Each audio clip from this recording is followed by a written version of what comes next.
요한복음 1장 46절 말씀. 자, 우리 다 함께 한 목소리로 하나님 말씀을 합독하겠습니다. 시작. 나다나엘이 이르되 나사렛에서 무슨 선한 것이 날 수 있느냐? 빌립이 이르되 와서 보라 하니라. 아멘. 자, 저를 한번 따라서 하겠습니다. 와서 보라. 무더운 여름이 지나가고 어느덧 계절이 완연한 가을로 들어섰습니다. 불과 일주일 전까지만 해도 반팔 옷을 입고 지냈는데 이제는 긴팔 옷을 꺼내서 입어야 될 정도가 되었고요. 또 더워서 선풍기를 들고 다니고 에어컨 바람 아래 시원한 곳을 찾아다녔었는데 이제는 일교차 때문에 감기 걱정을 해야 되는 그런 계절이 되었습니다. 이 가을에 여러분들이 무엇이 가장 먼저 생각나는지 모르겠습니다만 보통 가을을 독서의 계절이다 이렇게 말을 하기도 합니다만 가을은 뭐니 해도 결실의 계절이죠. 벌써 우리 들판에 나가보면 벼는 누렇게 고개를 숙여서 이미 수확이 시작된 곳도 있고요. 그리고 과일 나무마다 열매가 탐스럽게 익어가고 있습니다. 근데 이런 결실의 계절에 과연 우리는 어떤 열매를 맺어 하나님께 드리고 있는가? 나는 과연 열매를 맺고 있는가? 우리 자신을 돌아보지 않을 수 없습니다. 요한복음 15장 5절에 보면 예수님께서 그렇게 말씀하세요. 나는 포도나무고 너희는 뭐라 그랬어요? 가지다 그랬습니다. 우리가 가지라는 거예요. 그런데 이렇게 우리가 포도나무에 붙어있는 가지인데 이 가지된 우리들에게 주님께서 기대하시는 것이 무엇인가? 우리 8절에 보면 너희가 열매를 많이 맺으면 내 아버지께서 영광을 받으실 것이고 우리한테 무엇을 기대하세요? 열매를 기대하신다. 그리고 그 이어지는 16절 말씀에도 보면 너희가 나를 택한 것이 아니고 내가 너희를 택했는데 내가 너희를 택한 이유는 열매를 맺게 하고 또 열매가 항상 있는 것을 원해서다. 그렇게 말씀하셨습니다. 즉 종합하면 예수님께서 우리에게 원하시는 것 이것은 열매이고 그리고 우리를 택하신 이유도 열매이며 우리가 열매를 맺을 때 하나님께서 그 열매를 통해서 영광 받으신다. 이것을 말씀하셨습니다. 자, 그러면 성도가 맺어야 될 열매 또 우리가 맺어서 하나님께 영광 돌려야 될 그 열매는 무엇일까요? 우리 성도가 맺어야 될 열매가 여러 가지가 있겠죠. 근데 그 중에서도 가장 중요한 열매가 있다면 자, 저를 한번 따라서 해봅시다. 생명의 열매. 바로 생명의 열매입니다. 여러분, 우리가 정말 포도나무 대신 예수님에게 붙어있는 가지가 맞다면, 그리고 죽은 가지가 아니라 살아있는 가지라면 마땅히 열매를 맺어야 되는데 그 열매는 바로 생명의 열매라는 것입니다. 그러면 생명의 열매가 무엇인가? 생명의 열매가 뭘까요? 이것에 대해서 요한일서 5장에서는 이렇게 말합니다. 아들이 있는 자에게는 생명이 있고 하나님의 아들이 없는 자에게는 생명이 없다. 여기에서 아들은 예수님을 가리키죠. 그러니 예수님이 있는 사람에게는 생명이 있어요. 예수님이 없는 자에게는 생명이 없어요. 그러니 이 말씀은 아직도 예수님을 알지 못하는, 예수님을 영접하지 못하고 예수님을 믿지 않는 사람에게 복음이 전해져서 그 영혼이 예수님을 영접하게 될 때, 예수님을 모시게 될 때 그 심령 가운데 생명이 깃들죠. 바로 그 열매가 생명의 열매가 되는 것입니다. 자, 여러분 이 결실의 계절에 우리가 이렇게 생명의 열매를 맺어야 되는데 이 일을 위해서 우리 수종교회가 2019년 새생명 축제를 갖습니다. 아마 주보를 보셨으면 상단에 새생명 축제 선포식이다 그렇게 되어 있을 것이고 오늘이 선포식입니다. 그리고 5주 후에 11월 3일에 11월 며칠이라고요? 11월 3일에 새생명 축제를 갖습니다. 근데 여러분 이 새생명 축제라는 것 여기도 마찬가지예요. 새 생명이에요. 이 새 생명에 대해서 로마서 6장 4절은 이렇게 말씀합니다. 자, 우리 같이 한번 읽어볼까요? 시작. 그러므로 죽으심과 합하여 세례를 받음으로 그와 함께 장사되었나니 이는 아버지의 영광으로 말미암아 그리스도를 죽은 자 가운데서 살리심과 같이 우리로 또한 새 생명 가운데서 행하게 하려 함이라. 원래는 예수님을 몰랐어요. 그런데 나를 위해 십자가에 못 박혀 죽으셨을 뿐만 아니라 3일 후에 부활하신 예수 그리스도를 믿음으로 예수님의 생명이 내 것이 되었습니다. 그리고 이제 이 믿음으로 말미암아 이제 말 그대로 새 생명 가운데서 살게 되었어요. 이 새 생명의 열매를 맺기 위해서 우리 수정교회가 2019년 새 생명 축제를 갖게 되는 것입니다. 근데 여러분, 이런 생명의 열매를 맺기 위해서 예수님을 알지 못하는 영혼들이 예수님을 모시고 예수의 생명을 갖기 위해서 무엇보다 힘써야 될 것, 이 열매를 맺는 방법이 다른 방법이 없어요. 전도해야 되는 거예요. 새 생명 축제를 왜 하느냐? 전도하자는 거예요. 전도가 핵심입니다. 자, 그런데 제가 이렇게 새 생명 축제를 앞두고 전도합시다, 또 전도라는 말을 꺼내면 아마 이 전도라는 말을 듣는 여러분들 마음속에 갑자기 아주 무거운 짐을 어깨 위에 턱 올려놓은 것 같은 그런 느낌이 드는 분들이 계실 거예요. 부담스럽게 느껴지는 분들이 계실 거예요. 참 거북스럽게 느껴지는 분들도 있을 수 있어요. 왜 그럴까? 왜 전도라는 것이 우리 성도들에게 꼭 필요한 것인데 왜 전도는 무거운 짐이고 어려운 것이고 힘든 것이고 그렇게 부담스럽게 느껴지는 것일까? 거기는 아마 여러 가지가 이유가 있겠습니다만 크게 두 가지 이유가 있지 않을까라는 생각이 들어요. 먼저는 우리 아마 성도들 마음속에 이런 생각을 갖고 계실지 몰라요. 목사님, 요즘 전도한다고 전도가 되나요? 이런 마음이에요. 옛날에 우리나라에 처음 복음이 들어올 때만 해도 얼마나 힘들었습니까? 그 힘든 시기에 위로가 필요하고 소망이 필요한 시기에 예수님 믿으라고 하면 참 복음을 향해 쉽게 마음을 열었어요. 그리고 교회 십자가만 세우면 거기 사람들이 몰려들었어요. 근데 요즘은 어떻습니까? 얼마나 풍족한 시대를 살고 있는지, 또 교회가 아니어도 얼마나 우리를 위로해 줄 만한 곳이 주변에 얼마나 많이 있고, 그런데 이런 시대에 전도한다는 것, 이게 될 일입니까? 전도가 먹히는 시대인가요? 아마 이런 마음이 우리 성도들한테 있을 수 있어요. 또 한 가지 이유는 그래요, 전도가 필요하다고 치십시다. 그런데 이 전도를 해야 되는데 저는 말이 어눌해요. 저는 숫기가 없어요. 저는 전도 훈련을 받지 못했어요. 전해야 되는데 어떻게 전해야 될지 모르겠어요.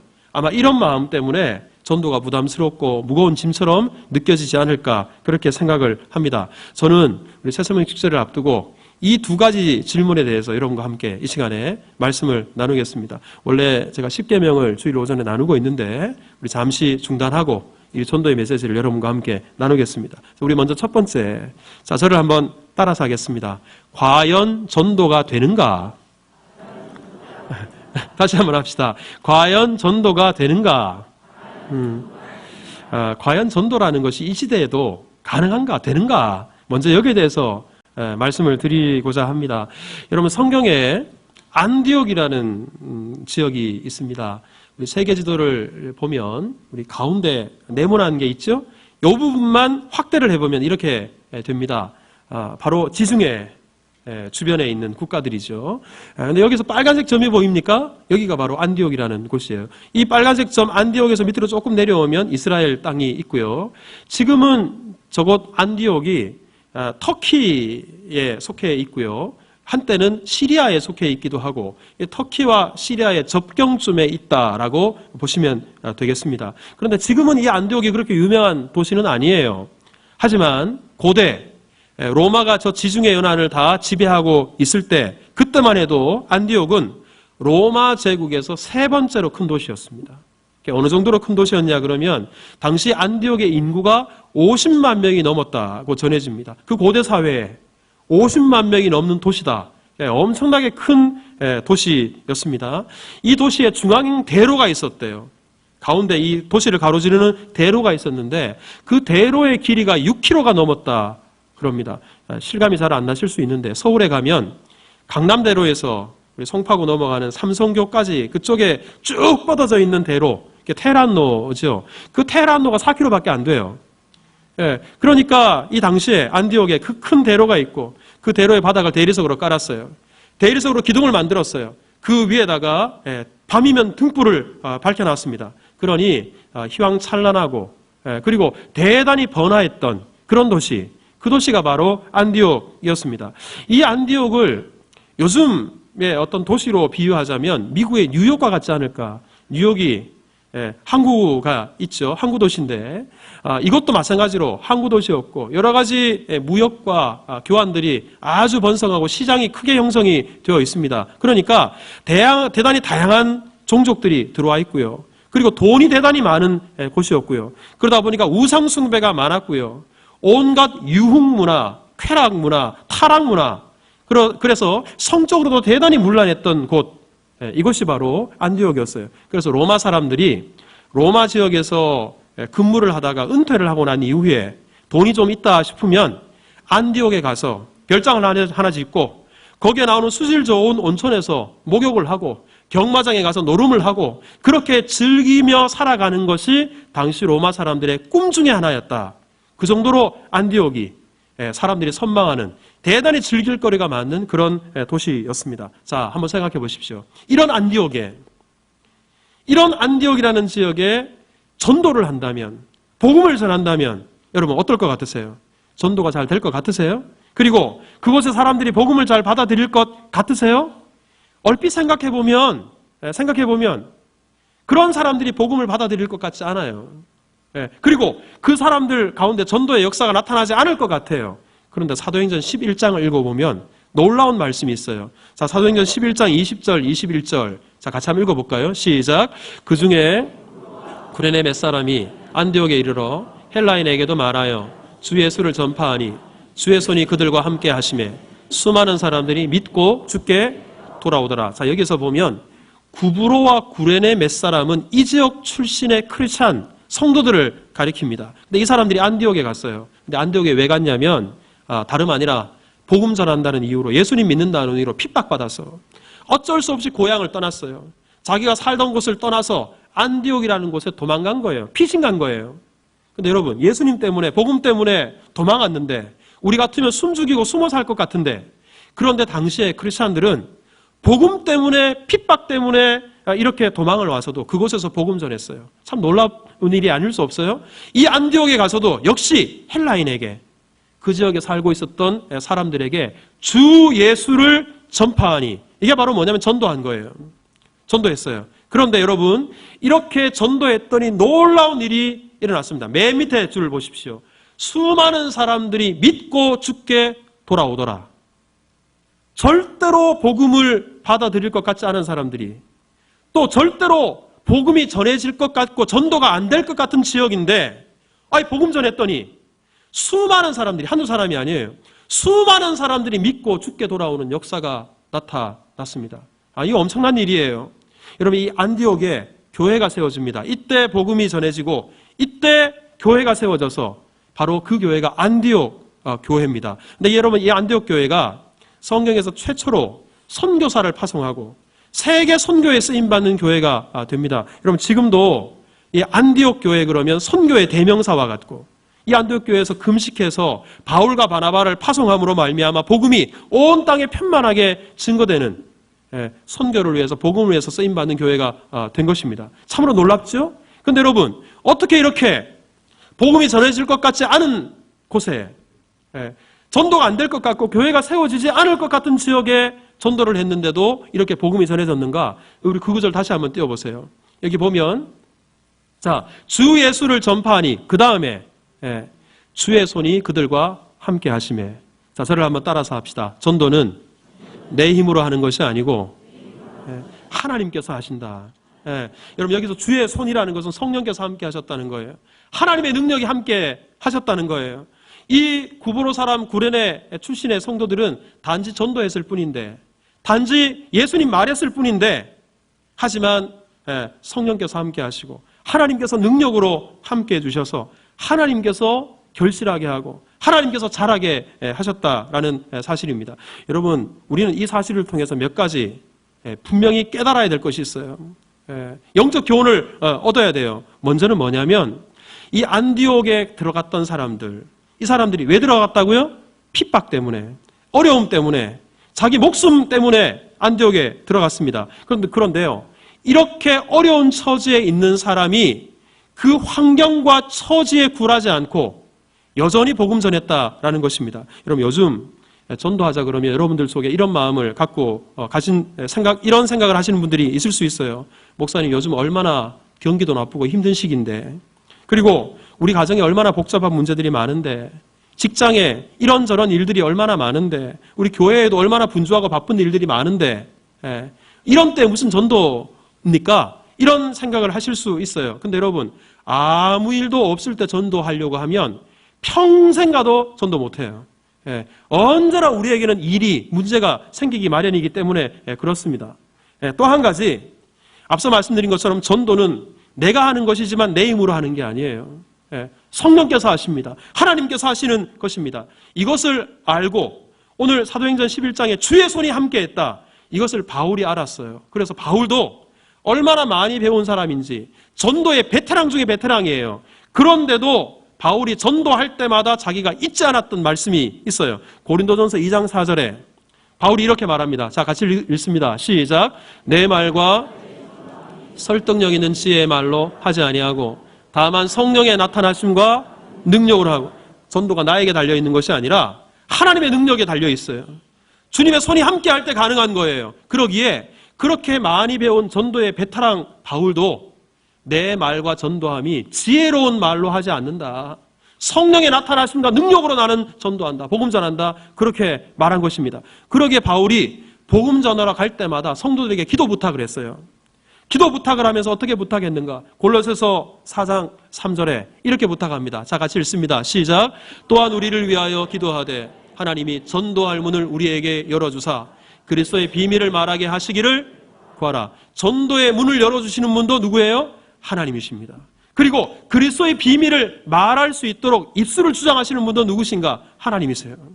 그러기에 바울과 같은 사람도 자기를 위해서 기도해달라고, 자기는 부족하고, 자기에게 함께 하시는 하나님의 능력이 있어야 전도의 열매, 영혼의 열매, 생명의 열매를 맺을 수 있기 때문에 그렇게 말한 것입니다. 여러분, 지금 이 시대에 많은 사람들이 전도가 참 미련하다, 전도가 참 어리석은 것이다, 전도는 시대에 뒤떨어진 것이다, 이렇게 생각을 하는 이들이 많이 있습니다. 근데 이것은요, 비단 이 시대뿐만 아니라 성경 시대에도 그렇게 생각하는 사람들이 많았어요. 근데 그 시대에도 외쳤던 메시지가 있어요. 고린도전서 1장 21절에 우리 같이 읽습니다. 또 이 말씀을 여러분 꼭 기억하시기 바랍니다. 같이 읽어요. 시작. 하나님의 지혜에 있어서는 자기 지혜로 하나님을 알지 못하므로 하나님께서 전도에 미련한 것으로 믿는 자들을 구원하시기를 기뻐하셨도다. 여러분, 이때에도 전도가 미련하게 느껴졌어요. 어리석다고 느껴졌어요. 하지만 하나님께서는 전도에 미련한 것, 미련해 보이는 전도라는 방법을 통해서 영혼들을 구원하는 것을 기뻐하십니다. 그러니 여러분, 이 전도 되는가? 이 시대도 필요한가? 우리의 대답은 언제나 이 시대에도 전도는 됩니다. 이 시대에도 전도는 꼭 필요합니다. 자, 저를 한번 따라서 합시다. 전도는 해야 합니다. 믿으시는 분들만 큰 소리로 아멘. 두 분이 대답 안 하셨어요. 전도 꼭 됩니다. 그리고 전도해야 됩니다. 자, 두 번째. 자, 그러면 전도가 꼭 필요하고 전도가 해야 되는 거라면 어떻게 전할 것인가? 자, 한번 따라 합시다. 어떻게 전해야 하는가? 여러분, 오늘 우리가 읽은 요한복음 1장 이 본문에는 예수님이 이 땅에 오신 이후에 첫 번째로 전도하는 장면이 나와 있어요. 그것도 세 가지 전도 방법이 오늘 본문에 나와 있습니다. 어느 날 예수님께서 우리 길을 가고 계실 때 그때 마침 세례 요한이 제자들 몇 사람을 데리고 가고 있었어요. 세례 요한이 예수님을 봤어요. 그리고 예수님을 보고 세례 요한이 뭐라 그랬냐면, 보라, 세상 죄를 지고 가는 하나님의 어린 양이로다, 이렇게 말을 합니다. 예수님은 죄 문제를 해결하기 위해 이 땅에 오신 분이라는 것이고, 하나님과 우리 사이에 화목제, 어린 양으로 이 땅에 오신 분이다라는 말이죠. 이 말을 듣자마자 세례 요한의 제자였던 안드레와 요한이 이때부터 예수님을 따릅니다.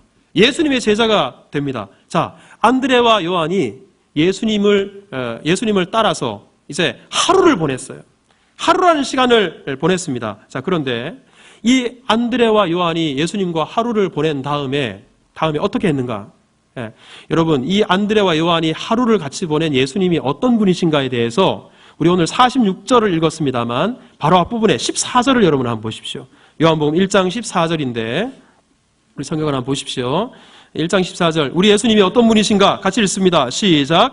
말씀이 육신이 되어 거하심에 우리가 그의 영광을 보니 아버지의 독생자의 영광이요 은혜와 진리가 충만하더라. 자, 여러분, 우리 예수님은 독생자의 영광, 예수님에게는 독생자의 영광이 있어요. 그리고 예수님에게는 은혜와 진리가 충만해요. 근데 이것을 예수님과 무슨 한 달 지내봐야, 1년 지내봐야 아는 것이 아니라 단 하루를 보내도 예수님에게서 독생자의 영광을 볼 수 있었어요. 은혜와 진리가 충만한 분이라는 것을 알 수 있었어요. 안드레와 요한도 마찬가지입니다. 예수님과 하루를 딱 보내보고 난 이후에 예수님에게서 독생자의 영광을 봤어요. 은혜와 진리가 충만하다는 것을 알았어요. 이것을 알게 되면 가만히 있을 수 없어요. 다른 사람에게 예수님을 말하지 않을 수 없어요.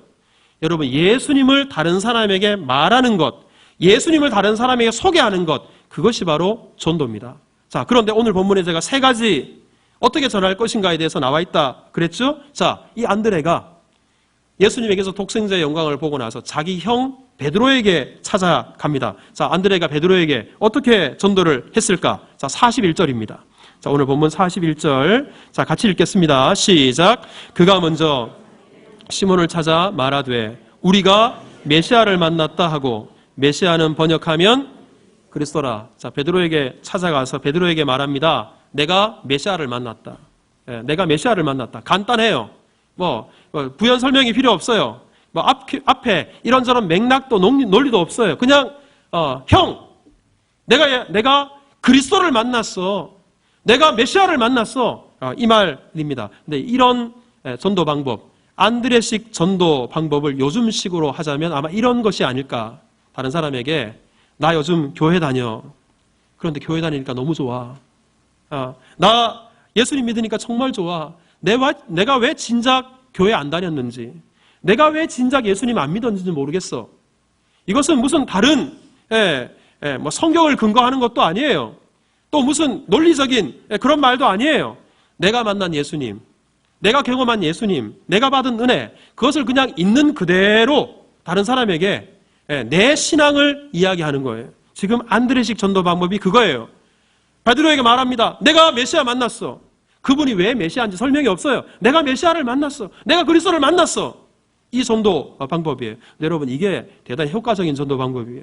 내가 받은 은혜, 내가 예수님 만났더니 정말 예수님이 그리스도더라, 하나님의 아들이더라, 유일한 구원자더라, 이런 믿음의 확신을 가지고 다른 사람에게 내 마음속에 있는 뜨거움을 전하는 거예요. 이게 바로 안드레식 전도 방법입니다. 두 번째 전도 방법은 뭘까? 자, 이렇게 예수님께서 안드레를 만나셨는데 이번에는 43절을 보면 예수님이 길을 가다가 빌립을 만나셨어요. 자, 빌립을 만나셔서 예수님이 빌립아, 너 나를 따라라. 빌립을 제자 삼으셨습니다. 빌립도 예수님과 시간을 보냈어요.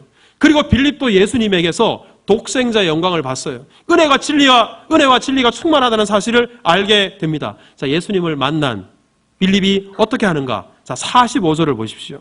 자, 두 번째 전하는 방법입니다. 45절 시작. 빌립이 찾아 이르되 모세가 율법에 기록하였고 여러 선지자가 기록한 그 일을 우리가 만났으니 요셉의 아들 나사렛 예수니라. 자, 그런데 이 빌립의 전도 방법은 앞서 안드레의 전도 방법과 좀 달라요. 여기서 모세가 율법에 기록하였다. 구약 성경 중에 토라, 율법을 가리킵니다. 그리고 여러 선지자가 기록했다. 이건 선지서, 예언서를 가리킵니다. 이것은 사실상 구약 성경을 가리켜요. 그러니 빌립은 구약 성경에 대해서 잘 알았어요. 자기가 알고 있는 성경 지식에 또 성경을 근거로 해서 지금 예수님은 그 구약의 율법과 선지자가 장차 오시리라고 예언한, 약속한 그 메시아가 다름 아니라 예수님이다. 이거예요. 여러분, 이것은 성경을 잘 알지 못하고서는 말할 수 없는 거예요. 또 성경을 통해서 이 복음의 통찰력이 없고서는 말할 수 없는 거예요. 자, 이 빌립의 전도 방법을 요즘식으로 하자면, 우리 간혹 전도하시는 분들 중에 전도 훈련을 아주 체계적으로 잘 받으신 분들이 있어요. 그분들이 사람들을 만나서 능숙하게 성경을 근거로 해서 성경 구절을 이렇게 이야기하면서 복음을 전하는 것, 이런 모습이 오늘 이 45절의 빌립의 전도의 모습이 아닐까. 또 그것까지는 아니어도 아마 여러분들 중에도 사역리를 가지고 복음을 전하시는 분들이나 아니면 브릿지 전도라고 여러분 아세요? 이렇게 뭐 이런 거죠. 브릿지 전도를 가지고 전도를 하시거나 아니면 저도 성경책에 늘 꽂아 다니면서 어르신들 또 아이들에게 우리 전도할 때 쓰는데 여러분 이런 책 보셨어요? 글 없는 책. 이런 것으로 나름대로 준비된 그리고 정제된 것으로 복음을 전하는 것. 이것이 어떤 의미에서 45절의 빌립의 전도 방법이에요. 그런데요. 제가 지금 말씀드린 사형리나 브릿지 전도나 그 다음에 이 글 없는 책이나 원리가 똑같아요. 여러분 이 글 없는 책 보세요. 자, 짧지만 무슨 색깔입니까, 여러분? 하나님께서는 우리를 사랑하셔서 이렇게 찬란히 빛나는 은혜와 영원한 하나님의 나라를 우리를 위해서 예배해 놓으셨습니다. 그런데 이게 무슨 색깔입니까? 무슨 색깔이에요? 그런데 우리가 이 은혜를 누리지 못하는 이유는 우리 속에 있는 죄 때문이에요. 시커먼 죄 때문에. 자, 그런데 이 죄 문제를 우리가 해결할 수 있는가? 없어요. 그래서 하나님께서 어떻게 하셨는가? 무슨 색깔이에요? 예수님께서 하나밖에 없는 아들을 이 땅에 보내셔서 우리 죄를 대신해서 십자가에 못 박혀 죽으셨어요. 자, 하지만 이렇게 예수님께서 내 죄를 대신해서 붉은 피를 흘려주셨다. 이 사실을 믿는 사람은 무슨 색깔이에요? 흰색. 아까 시커먼 우리의 죄가 어떻게 해요? 흰 눈처럼 이렇게 변화됩니다. 예수님을 믿는 사람은 이제 무슨 색깔이에요, 여러분? 초록색이에요. 이렇게 예수 그리스도 안에서 자라가게 됩니다. 여러분 이게 바로 글 없는 책의 메시지예요. 사형리도 마찬가지예요. 제1 원리가 뭡니까? 하나님은 우리를 사랑하신다. 우리를 사랑하셔서 우리를 향한 놀라운 계획을 갖고 계신다. 하지만 그 하나님의 은혜를 누리지 못하는 두 번째 원리, 내가 뭐기 때문에? 죄인이기 때문에. 자, 이 죄 문제를 내가 해결할 수 없어요. 그래서 하나님께서 어떻게 하셨는가? 하나밖에 없는 예수님을 보내셔서 십자가에 못 박혀 죽게 하셨습니다. 그런데 이 예수님의 십자가의 은혜와 능력이 어떻게 내 것이 되는가? 예수님을 영접하고 예수님을 믿는 길입니다. 여러분 이게 사형리예요. 어렵지 않아요. 똑같아요. 바로 이런 모습으로 준비된 말씀을 가지고 복음을 전하는 것. 이것이 바로 오늘 45절에 있는 빌립의 방식이에요. 이렇게 복음 전하는 거예요. 근데 여러분 이까지 설교를 들으시면 여러분들 마음속에 이런 생각이 드실 수 있어요. 목사님, 그래서 어렵다는 겁니다. 아니 목사님 아까 다른 사람한테 가서 내가 만난 예수님 이야기하라 그러는데 저는 그게 안 돼요. 믿음도 약하고 또 사람들 앞에 가면 내가 만난 예수님을 그렇게 아주 확신 가지고 잘 말하지 못해요. 말도 어눌하고요. 또 저는 전도 훈련을 나름대로 배우고 또 잘 전하려고 성경 구절도 외워봤지만 사람들 앞에 서면 얼어버려요. 전도 울렁증이 있어요. 그래서 아무리 글 없는 책 전도가 쉽다 그러고 브릿지 전도 사형리가 쉽다고 하지만 저는 잘 안 돼요. 그래서 전도가 힘든 거예요. 무거운 거예요. 아마 여러분들 마음속에 그런 생각을 하실 분들이 계실 거예요. 그래서 저는 1번 안드레식 빌립식 전도 방법을 여러분들이 잘 이제 훈련하셔서 그런 전도자가 되기를 바랍니다만 하지만 노력해도 잘 안 되는 경우가 있어요. 그때 세 번째 전도 방법이 오늘 본문에 있어요. 자, 46절 같이 읽겠습니다. 시작. 나다나엘이 이르되 무슨 선한 것이 날 수 있느냐? 빌립이 이르되 와서 보라 하니라. 자, 여기서 보면 이 빌립이 복음 전했더니 나다나엘이 오히려 따지고 들었어요. 여러분 우리도 전도한다고 우리 성경 이야기하고 예수님 믿어야 된다 그 이유를 이야기를 하면 때로 요즘 안 믿는 분들이 우리 성도들보다 성경을 더 많이 아는 사람들도 있어요. 그래서 자꾸만 말싸움 하려고 달려들어요. 그럼 말이 막혀요.